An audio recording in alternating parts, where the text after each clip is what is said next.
First of all, why it works, or why we have the reincarnational process, is because this learning process is not something that one can expect to accomplish in 60, 70 years. It just doesn't work that there's too much to learn. It's a change of your being, and people don't change that much from their experience. So you're going to have to do it multiple times. Remember, this is an evolution machine. This will be kind of an odd way to express this to you. Only a physicist could say this, and I don't know whether you'll like it or not. But think of us in this reincarnational sense as sort of like the working fluid in a evolutional engine, right? Sort of like the refrigerant goes around in the compressor in a refrigerator. Each time it goes around, it gets cooled a little bit. And here we are, each time we go around, we decrease our entropy a little bit. So here we are decreasing entropy, turn after turn. We're the working fluid in an evolution machine. And that's our job. Yeah, I see the technical people are getting that. Yeah, they say, yeah, I see that. Yeah, other people kind of that don't relate to that. But we have to go around. It's a cyclical thing, because every time you cycle, you are trying to lose entropy and doing a little better. So that's why we have to have the reincarnation. The other reason is that people get trapped.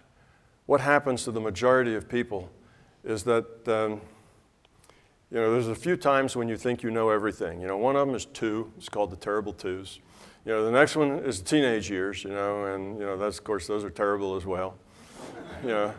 Then you get to about 40 or 50, and people kind of think they know everything. They've been there, they've done that, and there's not much that they don't know. And they have their beliefs, and basically they're dead-ended. They get in a corner. They box themselves into a corner with their beliefs, and that stops their growth.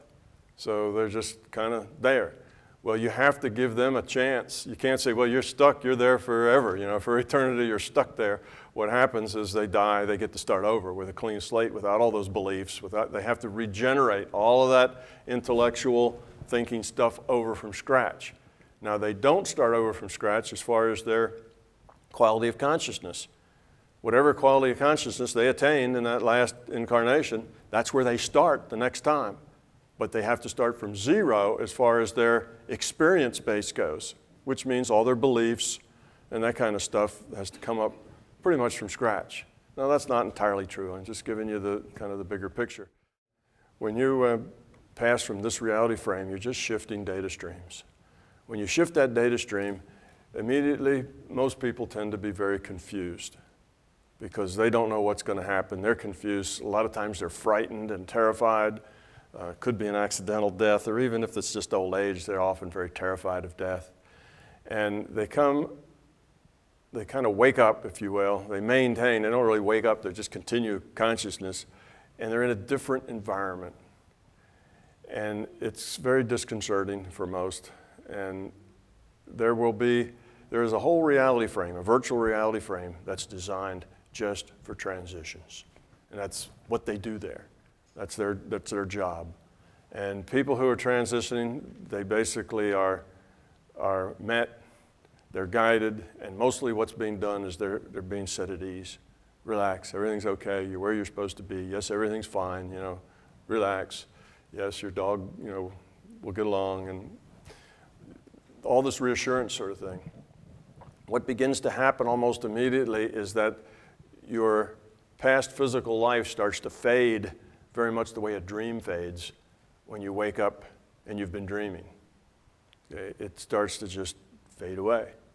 So all of those concerns, all of those, very, very important things that were on the top of your mind start to get less important and start to fade.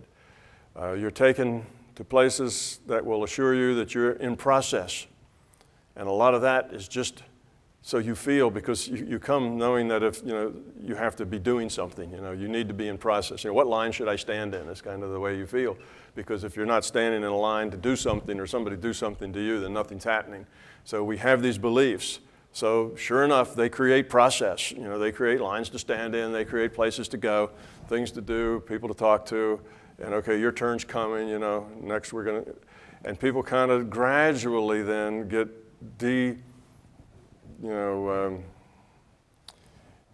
get decompressed from this reality into a larger, all the time the physical's dropping away. The dream that you just had of the physical is disappearing, getting weaker and weaker and weaker. Eventually, you are approached about another incarnation, about what it is you need to do. The idea that you're trying to learn and grow, if you are aware enough, if you've been through this enough times that you kind of, oh yeah, all right, I get it, then you will get to a place where they will work with you on what do you want to do next? What do you need to work on? Where do you think your problems are? And if you go, I don't have any problems, they will show you what your problems are and what you have to do next. That's what some of those databases are for. They'll take you and they'll run those databases and they'll say, well, look here, you see this where you gave this guy the finger when he, pulled in front of you, that wasn't nice, And you need to you have an anger management problem, You have this ego problem, and you'll go basically through a review. If you don't know the answers, they'll help you find them. You will see where your problems are, and there is no escaping. It's not like you can say, oh, well, that's not true. That didn't happen. They've got you good to right, and you know it. And a lot of things that you didn't even know that you did necessarily that were very unhelpful, may come back up, and you see it, and you go, oh, I get it. Okay, I really need to work on anger management.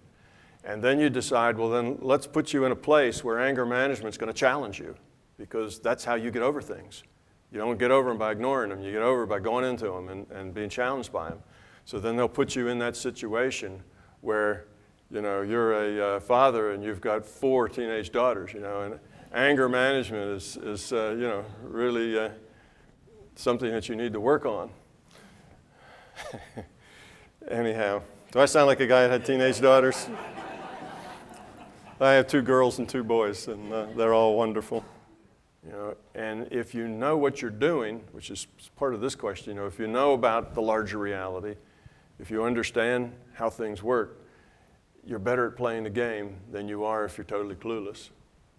So that's why this kind of understanding is really helpful, because it can help you interpret your experiences. Why is this happening to me? You start looking for your lessons. You start realizing that growing and the choices you make are very important, instead of just going through life like a zombie, doing whatever you do because you're doing it. You can kind of be aware, living in the moment, aware of your ego, aware of your anger, trying to reduce those things. If you actually make an effort, you can do a lot better, a lot quicker, a lot faster. You don't have to evolve in tiny, tiny steps. If you're totally unaware, then it takes you a long time before you start to become aware. But those of us who have been around a few times, and you come back and you're a zero, as far as you don't know anything in this physical reality anymore, you start over, we get nudged a lot. Things happen to us. Paranormal things pop in our face and go, hey, there's a bigger reality out here. Remember. And it takes you along, so you get back a lot more quickly than it took you to get there the first time, because you come back in with the same quality that you attained the last time. So it's a much faster trip each time, you see. So you get back to where you left off a lot quicker than it took you to get there the last time. So that's kind of the way that the reincarnation works.